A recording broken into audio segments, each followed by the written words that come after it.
بسم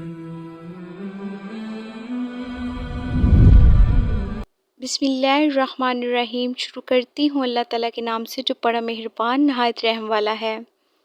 حضرت عبداللہ رضی اللہ عنہ سے روایت ہے کہ نبی کریم صلی اللہ علیہ وسلم نے فرمایا، سب سے بہتر میرا زمانہ ہے، اس کے بعد ان لوگوں کا جو اس کے بعد ہوں گے، پھر جو ان کے بعد ہوں گے، اور اس کے بعد ایسے لوگ پیدا ہوں گے جو قسم سے پہلے گواہی دیں گے، کبھی گواہی سے پہلے قسم کھائیں گے۔ حضرت ابن عباس رضی اللہ عنہ نے بیان کیا کہ میں نے نبی کریم صلی اللہ علیہ وسلم سے سنا، نبی کریم صلی اللہ علیہ وسلم نے فرمایا، اگر انسان کے پاس مال کی 2 وادیاں ہوں تو تیسری کا خواہش مند ہوگا، اور انسان کا پیٹ مٹی کے سوا اور کوئی چیز نہیں بھر سکتی، اور اللہ اس شخص کی توبہ قبول کرتا ہے جو دل سے سچی توبہ کرتا ہے۔